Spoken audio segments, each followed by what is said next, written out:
Morning task കഴിഞ്ഞതിന് ശേഷം എല്ലാരും ഹൗസിനകത്തേക്ക് പോയി. എന്നാൽ അനീഷ് മാത്രം ഗാർഡൻ ഏരിയയിൽ തന്നെ തങ്ങി. എന്നെ ഇവിടുന്ന് പറഞ്ഞു വിടരുത് ബിഗ് ബോസ്.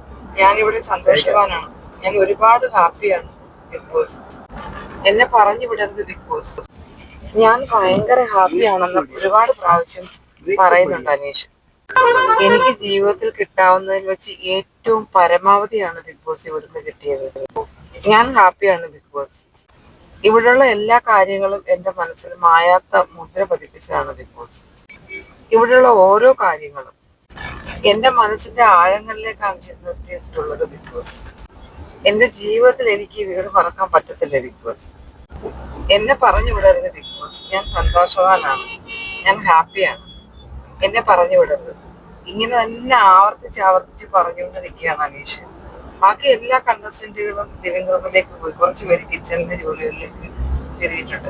മോർണിംഗ് ആക്ടിവിറ്റി കഴിഞ്ഞ് അനീഷ് മാത്രമാണ്. അനീഷ് വീണ്ടും ജയിലിന്റെ വാതിൽ വന്നിട്ട് പറയുന്നുണ്ട്, ഈ ജയിൽ ഞാൻ എങ്ങനെ മറക്കാനാണ്? ഒരുപാട് ഓർമ്മകൾ സമ്മാനിച്ച ഒരു ജയിലല്ലേ ഞാൻ. എനിക്ക് എന്തെല്ലാം കാര്യങ്ങളാണ് ഇവിടുന്ന് കിട്ടി. എനിക്ക് ഒരുപാട് ആൾക്കാരെ കിട്ടി, ഒരുപാട് ഓർമ്മകളുണ്ട്. അതൊന്നും മറക്കാൻ പറ്റത്തില്ല. എന്റെ ജീവിതത്തിൽ ഇതുവരെ നടക്കാത്ത കാര്യങ്ങളാണ് എനിക്ക് ഇവിടെ വന്നപ്പോൾ സംഭവിച്ചിരിക്കുന്നത്. എന്റെ ലൈഫ് സ്റ്റൈല് തന്നെ മാറ്റിമറിച്ചിരിക്കുകയാണ്. എനിക്കൊന്നും മറക്കാൻ പറ്റത്തില്ല. എന്നെ ഇവിടുന്ന് പറഞ്ഞയക്കരുത് ബിഗ് ബോസ്. ഇടയ്ക്കിടയ്ക്ക് അനീഷ് പറയുന്നുണ്ട്, എന്നെ ഇവിടുന്ന് പറഞ്ഞയക്കരുത് ബിഗ് ബോസ്.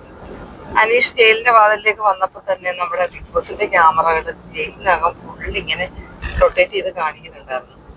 അനീഷിനകത്ത് കിടന്ന സമയത്തുള്ള കാര്യങ്ങൾ പറഞ്ഞുകൊണ്ടേയിരിക്കുകയാണ്. പറയുന്നതിനിടയ്ക്ക് എല്ലാം പറയുന്നുണ്ട്, എന്നെ ഇവിടുന്ന് പറഞ്ഞയക്കരുത് ബിഗ് ബോസ്. എനിക്ക് കുറെ നല്ല കാര്യങ്ങൾ ഇവിടെ ഉണ്ട്. ഇവിടുത്തെ ഓരോ ബുക്കും മൂലയും എനിക്ക് എന്റെ ഓർമ്മയിലുണ്ട്. എനിക്കത് മറക്കാൻ പറ്റത്തില്ല. എന്നെ ഈ വീട്ടിൽ പറഞ്ഞയക്കരുത്. അത്ര നല്ല ഒരു ഓർമ്മയാണ് എനിക്ക്.